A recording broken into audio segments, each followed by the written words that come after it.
21 Pilots. How are you? Thanks for joining us today. I'm good. Yeah, thanks for talking to me. Excited to be here. So I know this is probably, I don't know how many medias from how many countries you have this interview with, but I'm sure everyone's very, very excited about your new album, scaledandicy, which is coming out on the 21st of May. But it seems like that you've got more than just, an album. Like you've got more prepared for the 21st of May. What have you got up your sleeves? Well, yeah, we do have an album coming out, which feels really good to say. I think I do feel lucky that we've had something to work on over the past year and a half, and something to keep me busy. I think that's important. I hope everybody's had something to do. I know that it's been an interesting year, but yeah, along with that, we are doing a live kind of virtual concert experience, I guess is what we're saying, and it's been interesting. It's been kind of fun to put that together and to plan that and to kind of see what's possible for us to do without an audience, because typically that's been kind of really the main spectacle, I think, of our shows is the people there, and so I think with that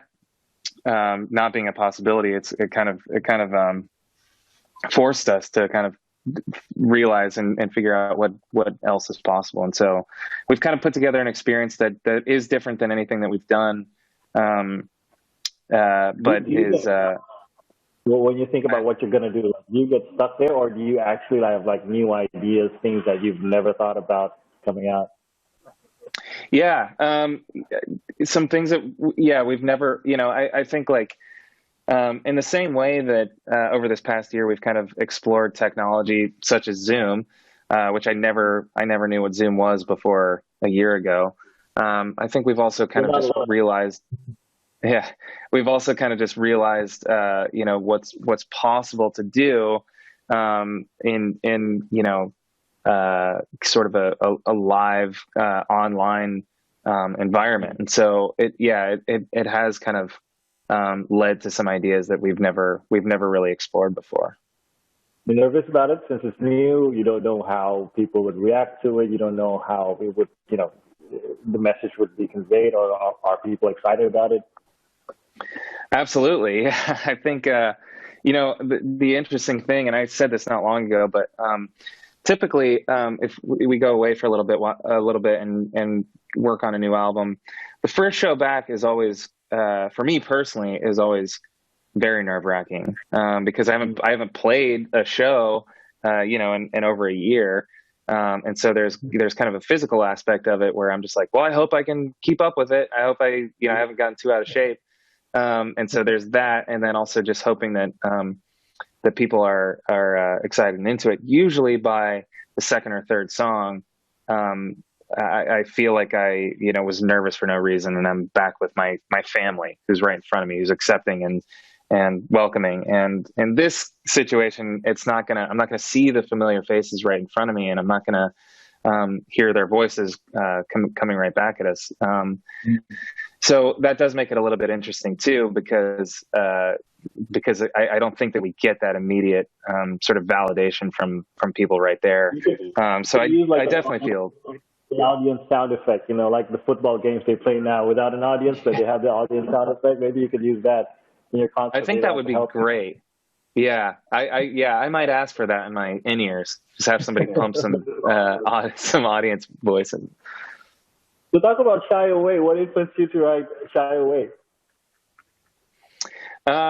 Shy Away, that song, it kind of has to do with Tyler and I, since we were young, and really everybody, but Tyler and I think we've had conversations about just the questions that you ask when you're really starting as a kid sometimes, but then when you become a teenager, and then you graduate high school for us, and then you move on past your education, and then you have to figure out what you're going to do as a career and what you're going to do with your life.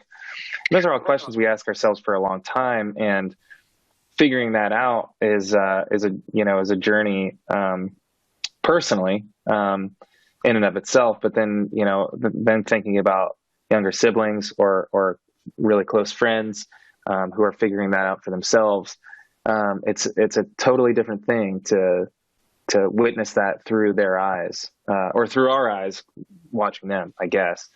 And, so it's kind of, it's talking about that a little bit, and, just kind of encouraging to continue to ask questions, pursue, what I think what feels right, and kind of stick to your convictions. And, but it is kind of about, watching somebody close to you try and, find and fulfill their purpose, right in front of you. It's a great tune, I'll have to say. Another one that I want to talk about is Level of Concern, because that was huge in Indonesia, and not just for the song, but since you involved an Indonesian visual artist based in New York, and that's, that made it big in Indonesia as well, and you got a world record for it. So what what do you feel about this song particularly? Well, that song, I love that song, and that was a lot of fun to work on. And, and Pino, he was amazing. Just this show as well, actually.